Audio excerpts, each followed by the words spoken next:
Hai, Assalamualaikum and a very good morning. So hari ni kita kembali dengan perbincangan PSPM question pasca terdahulu untuk SK025 untuk tahun 2024 dan juga pada tahun 2025. Jadi kita akan mulakan dengan soalan yang pertama terlebih dahulu. So untuk soalan yang pertama, 1A, Table 1.1 represent a reaction involving single reactant A at 25 degrees Celsius. So kita ada dua eksperimen. Dan eksperimen 1 ada kepekatan dia dan juga rate of reaction dia. Sama juga dengan eksperimen 2, ada kepekatan dan juga rate of reaction. So untuk soalan 1A, we need to determine the order of the reaction for decomposition of A dan juga tuliskan dia punya rate law. Selepas kita cari rate law dia, kita selesaikan cara nak buat dia punya rate constant. Jadi untuk soalan ini senang saja, kita hanya melibatkan satu reactant. Jadi kita punya general rate law adalah rate, masa ada kepala dia, rate is equal to K, iaitu rate constant, and then concentration of A, which is kita punya reactant, to the power of unknown X, iaitu order of the reaction. Jadi kita akan compare dua eksperimen, iaitu eksperimen 2 dan juga eksperimen 1. So eksperimen 2, which is buat dalam warna kuning ini, dia mempunyai rate dia 1.26 exponent negative 3 dan juga concentration dia adalah sebanyak 0.0432. Manakala untuk eksperimen 1, dia ada rate dia sebanyak 3.15 exponent negatif 4 dan dia punya kepekatan adalah 0.0216. So bila ada color ni lagi sangat tengoklah dan kamu dah tak terbalik. So kamu bahagikan yang kuning, bahagikan dengan yang biru. So the moment you do that, you akan dapat ini bersama dengan 4 dan dekat sini you akan dapat, kamu akan potong KK, you akan dapat 2X. Jadi you akan dapat 2 to the power of 2, iaitu refer kepada 4, and then you ada 2X. Jadi X kamu adalah bersamaan dengan 2. Okay, so kalau nak guna apa-apa unknown yang lain ke, macam X ke, A ke, Y ke, semua diterimalah. Jadi bila kita dapat 2, kita kena buat conclusion bahawa the rate of the order of the reaction of A adalah second order, yang mana A ni adalah kita punya reactant. Okay, so selepas kita selesai, kita kena tuliskan dia punya rate law. So rate law adalah rate, masih ada kepala dia, equal to K dan A, concentration dia to the power of 2. And then seterusnya kamu nak cari rate constant. So rate constant ini sebenarnya merujuk kepada simbol K tersebut. Okay, yang ini. Jadi kamu boleh pilih daripada mana-mana eksperimen. So let's say dalam kes ini saya pilih daripada eksperimen 1, which is saya gunakan yang warna biru ni. Okay, saya guna warna biru. And then saya punya concentration pun saya ambil daripada warna biru. Okay. So kalau kamu nak guna warna kuning, dan warna kuning pun tak jadi masalah. Dan selepas you selesaikan, you akan dapat value of K. So kalau kamu guna warna kuning pun sepatutnya you akan dapat jawapan yang sama. Jadi berhati-hati, pastikan unit kamu betul. So rate adalah dalam molar per minute. So ini adalah molar per minute. Manakala kat sebelah sini A ni adalah concentration. Concentration adalah M. Tapi dia adalah to the power of 2. Jadi kalau kita nak K, kita akan pindahkan unit itu sebelah kiri. Jadi M minute minus 1. And then you ada M to the power of 2.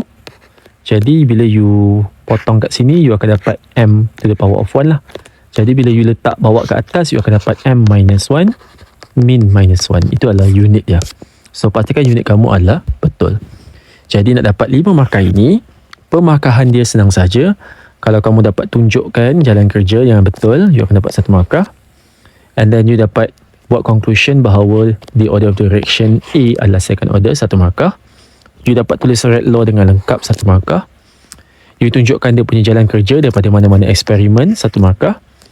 Okay, so dia dekat bahagian sini lah specifically kena betul. And then dia punya jawapan akhir dan mesti ada kepala dia. So ini tadi pun kena ada kepala dia, dan ini mesti ada dia punya unit. Barulah you dah akan dapat 5 markah secara keseluruhan. Alright, so itu dia sahaja untuk soalan 1A.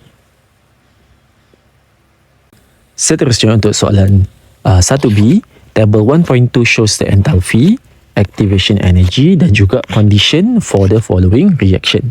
Jadi dah bagi dah, ini adalah tindak balas dia. 2 BC gas menjadi B2 gases dan juga C2 molecule gases. Jadi dia bagi enthalpy of the reaction. dia ada bagi activation energy yang tidak melibatkan nikel, dan juga ada activation energy bila kamu letak nikel. Jadi nikel ini dia akan merendahkan activation energy dia. Jadi lebih rendah daripada 224 menjadi 62.5. Jadi you kena bagi tahu, explain the function of nickel in the reaction. Jadi what you need to do adalah kamu kena bagi tahu bahawa nikel bertindak sebagai catalyst. So dekat sini bila kamu mention, dia akan dapat 1 markah. And then dia kata explain, jadi you kena bagi explanation. So what the catalyst will do adalah, catalyst akan provide an alternative pathway with lower activation energy.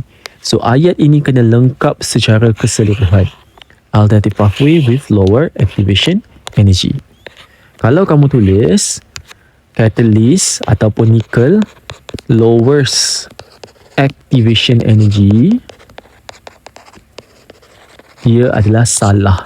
Dia tidak akan merendahkan activation energy. Tetapi apa yang dia buat adalah dia akan sediakan jalan baharu yang mempunyai activation energy yang lebih rendah. Okay, so bila kamu buat kamu punya tindak balas tersebut, okay, apa yang dia buat adalah catalyst akan buka jalan yang baharu yang lagi rendah. Kira dia macam highway. Yang asal ni dia tak kacau pun. Okay, jadi berhati-hati, mesti kena lengkap keseluruhan ayat baru dapat 1 markah. And then seterusnya, kamu kena sketch the energy profile diagram for the reaction. So, bila energy profile diagram, kita kena berpandukan informasi yang diberi dalam soalan dan juga apakah reaktan dan produk yang terhasil. Jadi, kamu punya reaktan, kamu ada BC gases. Okay. So, kamu punya Y-axis, kamu ada potential energy. Kalau nak guna enthalpy pun boleh. And then kat sini kamu akan ada kamu punya reaction progress ataupun reaction coordinate. Jadi, kamu punya reaktan adalah BC. And then kamu punya produk adalah B2 gas dan juga C2 gas. Dan dia activation energy dia melibatkan naik ke atas. Okay. Dan kalau kamu perhatikan, kamu kena cari juga dia punya delta H value dia. Okay. Jadi enthalpy ni sebenarnya refer kepada delta H lah. So delta H dah diberi dah, which is 26.3 kJ. Jadi kamu tahu dia adalah endothermic reaction. Okay. Jadi daripada reaktan pergi kepada produk, dia akan naik ke atas. Reaktan ke produk. Dan kamu akan ada activation energy yang tidak melibatkan nikel adalah yang besar, which is 22 positif 224.0 kJ per mol. Manakala kalau ada powdered nickel yang bertindak sebagai catalyst, dia akan jadi lebih rendah, iaitu sebanyak 62.5 kJ per mol. Jadi kamu kena buat secara lengkap, kena labelkan value dia dan kena pastikan label exist itu adalah betul. Jadi markah yang pertama adalah exist reactant dan juga produk. Dekat sini exist reactant, produk dan juga delta H. So exist reactant, produk dan delta H ini kalau kamu tulis lengkap, you akan dapat 1 markah dekat bahagian sini. Okay. And then seterusnya, kamu mesti ada curve label dan juga EE with catalyst. So yang ada catalyst mesti ada curve yang betul, mesti ada label dan mesti ada dia punya value. So you akan dapat lagi 1 markah dekat sini. And then tadi yang without catalyst, yang lagi satu adalah with catalyst. So untuk kedua-dua ni lah, yang warna biru dan juga yang warna hijau. So yang hijau 1 markah, yang warna biru tu 1 markah. Okay, so you akan dapat 3 markah keseluruhan. Jadi you akan ada 3 markah dekat sini, you ada 2 markah dekat bahagian sini. Jadi total you akan dapat 5 markah. Jadi 5 markah daripada question yang atas dan 5 markah dekat question yang bawah menjadikan chapter 1 10 markah. Alright, so itu dia saja untuk soalan question 1B dan 1A secara keseluruhan.